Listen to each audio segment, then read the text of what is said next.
Computer एक ठो पन्ना दो। सुनो सुनो सुनो, देखो श्रवण माने क्या होता है। इतने सारे शब्द मिलने जा रहे हैं, आनंद लो खाली भाषा का। श्रवण माने क्या होता है? सुनना। इसी श्रवण में श्रुत लगा दो तो श्रुत माने सुना हुआ। शब्द समझते जाइएगा, कंफ्यूज कभी नहीं करेंगे। सुनिए, सुश्रुत माने अच्छे से सुना हुआ, सु माने अच्छा, अच्छे से सुना हुआ, तो दोनों समानार्थी हैं। सुश्रुत अच्छे से सुना हुआ। अच्छा, अगर इसी में हम लगा दें अश्रुत, अश्रुत, तो अर्थ क्या निकलेगा? ना सुना हुआ।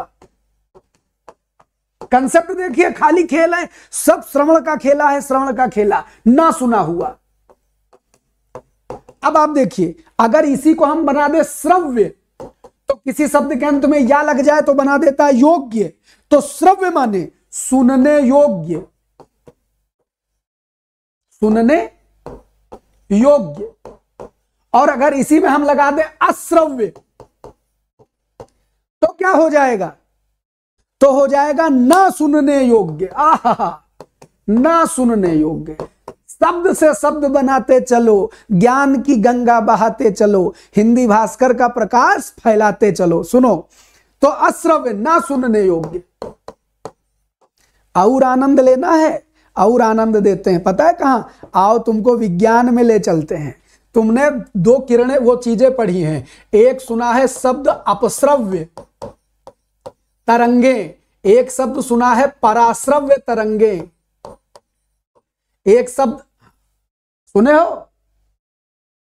अब एक बात बताएं, ये हिंदी सब्जेक्ट ये मास्टर नहीं पढ़ा रहा है, तुमको हिंदी माध्यम की ताकत दे रहा हूं। ये जितने हिंदी माध्यम वाले हो, जब तुमसे कोई कहे हिंदी माध्यम कमजोर है, उनसे कह दो जाओ अमरनाथ से मिल लो, विज्ञान भूगोल इतिहास गणित सब पढ़ा देंगे हिंदी से। अब सुनो, अप माने होता है बुरा, अप माने होता है खराब, अप माने होता है उल्टा, अप माने होता है नीचा। तो जब तुमने कहा अपश्रव्य माने जो सुनने की सीमा से नीचे है, वो तरंगे अपश्रव्य तरंगे कहलाती हैं। और परा माने क्या होता है? विपरीत। परा माने होता है उल्टा, परा माने होता है सीमा के पार। तो जब तुमने कहा पराश्रव्य, तो जो सुनने की सीमा के ऊपर हैं उनको कहना पराश्रव्य तरंगे, जो सुनने की सीमा के नीचे हैं उनको कहना अपश्रव्य तरंगे। बात समझ में गई?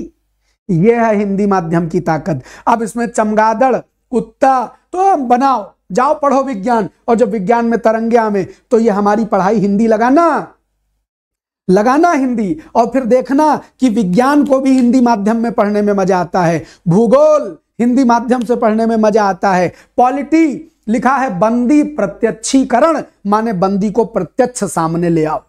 एक बार पढ़ लो तो का ऐसी कोई बात है जो समझ में ना आवे? सब समझ में आवेगा। पढ़ते हो? अब हम आपको दिखाते हैं। लोग कहते हैं हिंदी माध्यम कमजोर, हम हिंदी वाले तुमको बताते हैं हिंदी माध्यम की ताकत। एक शब्द और देखो, बहुत जबरदस्त सवाल याद आ रहा है।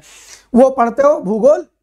भूगोल पढ़ते हो? भूगोल में पढ़ते हो कि ये है भारत और ये है श्रीलंका और ये यहां से पानी गया है इधर ढेर सारा, इसको बोलते हैं जल डमरू मध्य। अंग्रेजी वाले तुमको डरा देते हो, इतना कठिन शब्द कौन पढ़ेगा, जल डमरू मध्य, स्थल डमरू मध्य।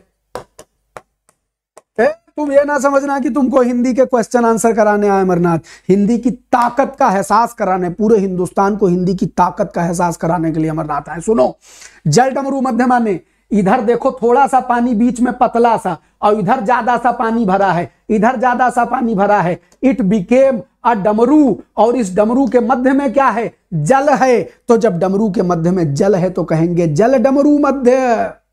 जिस डमरू के मध्य में जल है वो है जल डमरू मध्य। और आओ देखो, ये है उत्तरी अमेरिका, यहां खत्म होता है, ये है पतली सी लाइन, ये है दक्षिण अमेरिका, और ये स्थल, ये डमरू में क्या? डमरू में बीच में आता है स्थल। तो जब डमरू के बीच में आया स्थल तो बोले स्थल डमरू मध्य। जब डमरू के बीच में आया जल तो बोले जल डमरू मध्य, एक बार ऐसे ऐसे ऐसे ऐसे बजा लो, जीवन में तुम जल डमरू मध्य स्थल डमरू मध्य भूल जाना तो बताना।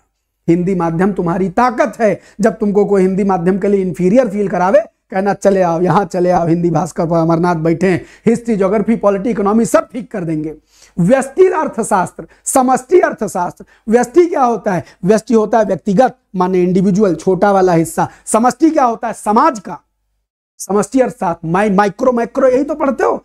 तो हिंदी माध्यम को कभी कमजोर मत समझना, तुम्हारी ताकत बना देंगे हम। बस ऐसे पढ़ लो हिंदी, जैसे जैसे हम पढ़ाते हैं ऐसे पढ़ लो। और हिंदी नंबर, हिंदी में तो ऐसे चुटकी बजा के नंबर आ जाएगा, वो तो ऐसे आ जाएगा। देखो यहां देखो, श्रवण से श्रुत, श्रुत से सुश्रुत, अश्रुत, श्रव्य, अश्रव्य, अपश्रव्य माने सुनने की सीमा के नीचे, और पराश्रव्य माने सुनने की सीमा के ऊपर। बात समझ गए?